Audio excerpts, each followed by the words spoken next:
नमस्कार, capital TV का खास शो राहुल का अग्निपथ देख रहे हैं आप। मैं हूं आपके साथ पूजा। लोकसभा चुनाव 2024 के दूसरे फेज का मतदान आज पूरा हुआ। देश के 13 राज्यों समेत 88 लोकसभा सीटों पर वोटिंग हुई।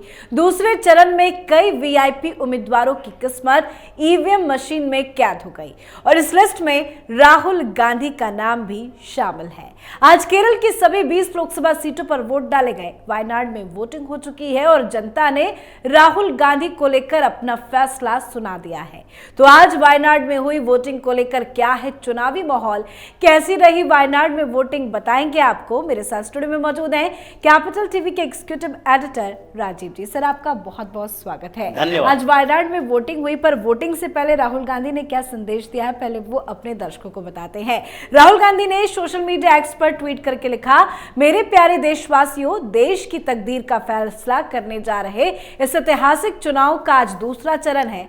आपका वोट तय करेगा कि अगली सरकार चंद अरबपतियों की होगी या 140 करोड़ हिंदुस्तानियों की। इसलिए हर नागरिक का कर्तव्य है कि वो आज घर से बाहर निकले और संविधान का सिपाही बनकर लोकतंत्र की रक्षा के लिए वोट करे। राहुल गांधी की अपील काम आएगी या नहीं? देखिए, सबसे बड़ी बात तो यह है, पीएम मोदी ने राहुल गांधी की भाषा और शब्द बदल दिए हैं। इस पूरे संदेश में एक शब्द पर मेरी नजर गई और वो है 140 करोड़ हिंदुस्तानियों।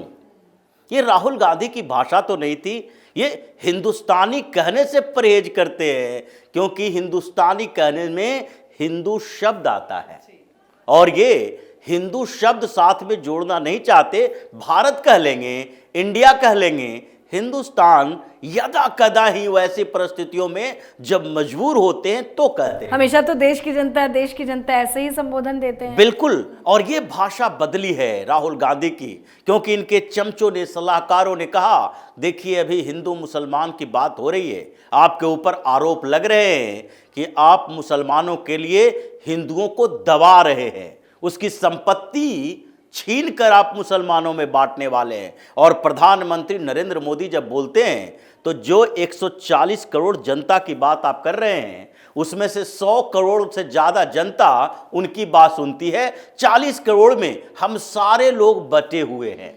जितना आपका इंडी अलायंस है, गठबंधन सहयोगी है, ये सब उसी 40 करोड़ में निपट जाते हैं। 100 करोड़ तो उन्हीं की बात सुनते हैं। तो इस बार ये जो संदेश दिए, उसमें एक शब्द बदल दिया। भारत इंडिया की जगह, देशवासियों की जगह हिंदुस्तानी शब्द का उपयोग किया और यही सबसे बड़ा परिवर्तन है। हिंदुओं के लिए बड़ी जीत है कि जब वो लोग विपक्ष में बैठे हुए जो हिंदुओं से नफरत करते हैं, वो लोग भी हिंदुओं की बात करने लगे, तो ये पहली जीत दिखाई पड़ती है। अब जिस तरीके से ये डेमोक्रेसी की बात किए हैं, अब डेमोक्रेसी की बात करते ही राहुल गांधी जब लिख रहे होंगे या लिखवा रहे होंगे या जब पढ़ रहे होंगे, तो सबसे पहले तो इन्हें शर्म आनी चाहिए। कौन सी डेमोक्रेसी की बात करते हो आप? अगर लोकतंत्र की बात करने से पहले आंख बंद करने पर भी इंदिरा गांधी का चेहरा याद आ जाए, तो फिर ये शर्म से मुंह छुपा लेंगे, क्योंकि कांग्रेस ने हिंदुस्तान में डेमोक्रेसी रखी कहां? आज ये जिस तानाशाही की बात कर रहे हैं, किस आधार पर? क्योंकि लोगों ने समर्थन दिया है पीएम मोदी को। ये 300 से ज्यादा सीटें लेकर भारतीय जनता पार्टी आ रही है और इसलिए कह रहे हैं कि लोगों को पीएम मोदी ने अपने पक्ष में कर लिया। इसका मतलब है कि अब ये डेमोक्रेसी नहीं है, तानाशाही है। कोई भी ऐसा फैसला तो ऐसा नहीं हुआ जिससे डेमोक्रेसी को खतरा दिखाई पड़े। लोगों का समर्थन है, तो क्या ये अपने नाना, दादा, दादी, पिताजी ये सबसे पूछ कर आते कि 400 से ज़्यादा सीटें जब इंदिरा गांधी की हत्या के सहानुभूति में इनके पिताजी को मिला था, तो उस समय डेमोक्रेसी बची हुई थी? किस तरीके से राजीव गांधी ने डेमोक्रेसी का फायदा उठाया, इसको कहते हैं फायदा उठाना। संविधान बदलने की बात की जाती है, जिस अमेंडमेंट की बात होगी, सबसे ज़्यादा अमेंडमेंट तो इंदिरा गांधी की सरकार में हुई। उसके बाद 11 बार से ज्यादा राजीव गांधी ने अमेंडमेंट किया और इंदिरा गांधी ने तो अमेंडमेंट ही नहीं किया, ऐसा अमेंडमेंट किया जिसकी भुक्तभोगी अभी भी हम लोग हैं। प्रियम्बल तक में बदल दिया। समाजवादी शब्द होना चाहिए हिंदुस्तान के संविधान के प्रस्तावना में। ये बाबा साहब अम्बेडकर ने तो नहीं सोचा था। ये संविधान की सभा ने तो नहीं सोचा था। इनको लगा समाजवादी शब्द होना चाहिए, इनको लगा पंथ निरपेक्षता होनी चाहिए शब्द, मतलब सेकुलर, जो ये हिडन तरीके से सेकुलर एजेंडा चलाता था, इन लोगों ने स्पष्ट कर दिया कि हम वो सो कॉल्ड सेकुलर हैं जो मुसलमानों के लिए ही काम करने के लिए पार्टी को पैदा किए हैं। अब राहुल गांधी डेमोक्रेसी की सुरक्षा की बात कर रहे हैं कि देश के सिपाहियों को निकलना चाहिए, देश के लोगों को निकलना चाहिए। तो जाओ, जाकर जिन लोगों को इनवाइट किए थे डेमोक्रेसी के डिफेंडरों को, अमेरिका जाकर बोले थे कि हिंदुस्तान का डेमोक्रेसी खतरे में है, अब आप लोगों का कर्तव्य बनता है, जो डेमोक्रेसी के डिफेंडर कंट्री हैं वो लोग हिंदुस्तान में हस्तक्षेप करें, उन्हीं लोगों से जाकर समर्थन लो और अमेरिका से लोगों को बुलाओ यहां वोट करने के लिए, जैसे अरब के देशों में बसे केरल के मुसलमानों को बुलाया चार्टर प्लेन बुक करके। ये तो इन लोगों के डेमोक्रेसी की सुरक्षा का तरीका है। इसलिए राहुल गांधी की अपील उसी तरीके से है जैसे कि ओसामा बिन लादेन कोई शांति का अपील करने के लिए कोई संदेश देता हो। ये उसी तरीके डेमोक्रेसी की अपील करता है, लोगों से अपील करता है, क्योंकि इसकी अपील का कोई भरोसा लोगों के ऊपर नहीं है। और लोग ये मान चुके हैं, हिंदुस्तान की जनता मान चुकी है कि राहुल गांधी एक कॉन्स्पिरेटर है और इसकी पूरी पार्टी हिंदुओं के खिलाफ साजिश में दिन रात एक किए रहती है। तो सर, आज क्या कुछ खबरें वायनाड से सामने आ रही है? आज वोटिंग पूरी हुई है वायनाड में, क्या राहुल के समर्थन में वोट डाले गए हैं? देखिए, राहुल गांधी की इसी मूर्खता का नतीजा वायनाड में राहुल गांधी को भुगतना पड़ेगा। जिस तरीके से राहुल गांधी ने पिनराई विजयन के खिलाफ बोला कि अब एक सीएम हैं वामपंथी पार्टी के, इनको भी उसी तरह गिरफ्तार करना चाहिए जैसे 2 सीएम को गिरफ्तार कर लिए, इनके ऊपर बड़े भ्रष्टाचार के मामले हैं।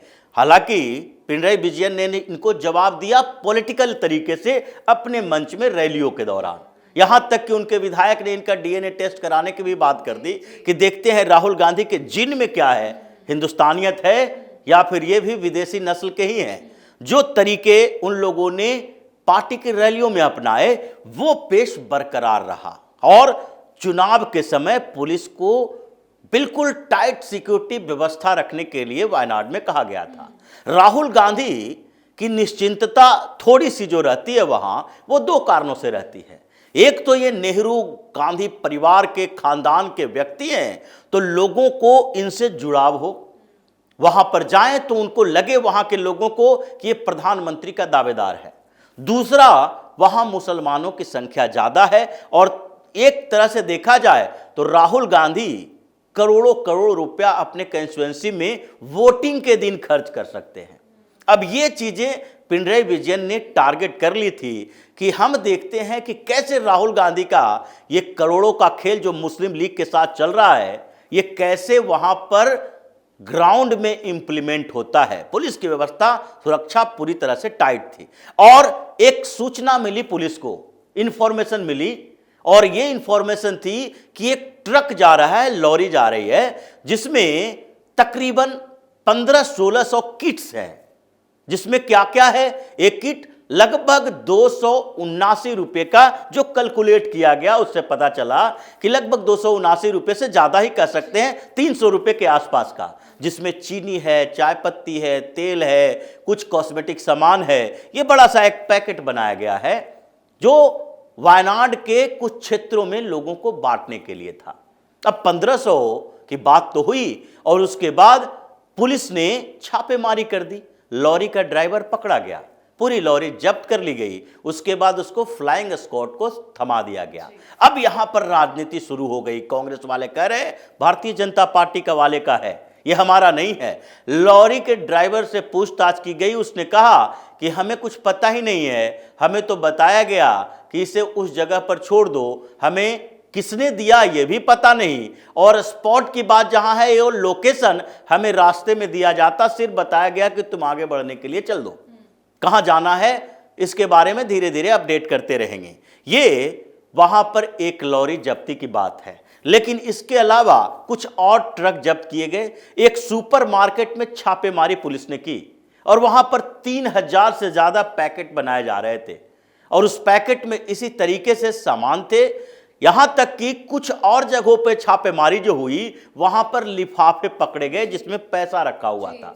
तो ये अगर भारतीय जनता पार्टी की वहां बात करें, मान लेते हैं कि सुरेंद्रन वहां चुनाव लड़ रहे हैं, भारतीय जनता पार्टी के प्रदेश अध्यक्ष हैं, लेकिन क्या वायनाड जैसे क्षेत्र में जहां 45-50% से ज्यादा मुसलमान हैं, ये सुरेंद्रन साहब सोच के चले हैं कि हम चुनाव जीत जाएंगे? क्योंकि वहां पर जितनी रिपोर्ट्स आ रही है, ये एनी रजा और राहुल गांधी के बीच का टक्कर दिखाया जा रहा है। बीच में यह है कि एक सम्मानजनक फाइट करने के लिए सुरेंद्रन को रखा गया कि ऐसा न कहा जाए कि भारतीय जनता पार्टी ने वायनाड में राहुल गांधी के खिलाफ एक कमजोर प्रत्याशी दे दिया है, और इसके बाद लेफ्ट वाले भी कहेंगे ये कांग्रेस और भाजपा दोनों मिलकर साउथ इंडिया में हम लोगों को भगाना चाहता है। तो भारतीय जनता पार्टी ने एक बड़े नेता को मैदान में उतारा, लेकिन सबको पता है कि वायनाड में भारतीय जनता पार्टी पूरी तरह से फाइट में नहीं है, और इसलिए अगर ये काम जो किया जाएगा, पैसे बांटने का, किट्स बांटने का, खाना बांटने का, ये सारा काम या तो लेफ्ट वाले करेंगे या फिर राहुल गांधी की टीम करेगा। अब लेफ्ट की वहां सरकार है, वामपंथी सरकार है, वहां पर पुलिस तो लेफ्ट की है। तो ऐसे में अगर एनी रजा के लोग ये डिस्ट्रीब्यूशन सिस्टम में होते तो फिर पुलिस की इतनी हिम्मत नहीं होती। भले ही चुनाव आयोग ने व्यवस्थाएं, सिक्योरिटी टाइट कर दी है, लेकिन पिनराई विजयन ही वहां के सीएम है। कुछ न कुछ तो असर पुलिस के ऊपर रहता है, और जो इंफॉर्मेशन मिलती है उसके बाद जो छापेमारी की गई, ये पूरे तरीके से दिखता है कि ये राहुल गांधी की टीम के लोगों का काम है। राहुल गांधी ने वहां पर पूरी व्यवस्था कर रखी थी, इन मुस्लिम इलाकों में क्या पहुंचाना है, मौलानाओं के पास कितने पैसे पहुंचाने हैं, अरब से जो लोग फ्लाइट में भर भर के लाए गए हैं उसके घरों पर क्या क्या पहुंचाना है, उसके आगे की व्यवस्था कैसे करनी है। क्योंकि इन लोगों को जिसे बुलाया गया बाहर से, इन लोगों को तो चुनाव के बाद पैसे दिए जाएंगे, क्योंकि इनसे बात हो चुकी है कि अभी अपने अकाउंट से पैसे ट्रांसफर करो, बाद में हिसाब होगा। क्योंकि अभी अगर ऐसी स्थिति आती है तो चुनाव आयोग ज्यादा एक्टिव मोड में आ जाएगी। इसलिए इन लोगों ने जो व्यवस्थाएं की थी, ट्रक, ट्रॉलियां, लॉरी जो जब्त किए हैं, ये पिनराई विजयन का दूसरा बदला है। जो उन्होंने राजनीतिक मंचों से बात करने शुरू की थी, वो चुनाव के समय पुलिस व्यवस्था वायनाड में ऐसी कर दी जो राहुल गांधी से बदला लेने का दूसरा तरीका था कि तुम केरल में आके जिस तरह हमें गाली देकर गए हो, अब देखो वायनाड में तुम्हारा क्या असर करते हैं। इसलिए ये जब्ती कांग्रेस के लिए बड़ी मुसीबत खड़ी करने वाली है, क्योंकि वहां के मुसलमानों ने भी राहुल गांधी को धोखा देना शुरू कर दिया। 2-4 दिन पहले से ही जिस तरीके से एनी रजा के समर्थन में रोड शो और रैलियां चल रही थी, और मुस्लिम मोहल्लों में ये वामपंथी झंडे लगाए गए थे, उससे लगता है कि राहुल गांधी को धोखा मिला और ये पेच अब फंस चुका है। और लगता है कि यही वजह है कि राहुल गांधी इस बार अपनी जीत का दावा भी नहीं कर पा रहे हैं, पर धांधली कर रहे हैं। बहुत बहुत धन्यवाद सर समझाने के लिए। तो लोकसभा चुनाव के दूसरे चरण के लिए वोटिंग हो चुकी है। राहुल गांधी केरल के वायनाड से चुनावी मैदान में है। उनका मुकाबला भारतीय कम्युनिस्ट पार्टी, भाकपा की एनी रजा और बीजेपी प्रत्याशी के सुरेंद्रन से है। पर जो माहौल नजर आ रहा है उससे राहुल गांधी की जीत मुश्किल नजर आ रही है, और यही वजह है कि राहुल गांधी पूरी की पूरी कांग्रेस पार्टी धांधली पर उतर आए हैं। आप अपनी राय कमेंट कर लिखें। देखते रहिए कैपिटल टीवी। नमस्कार।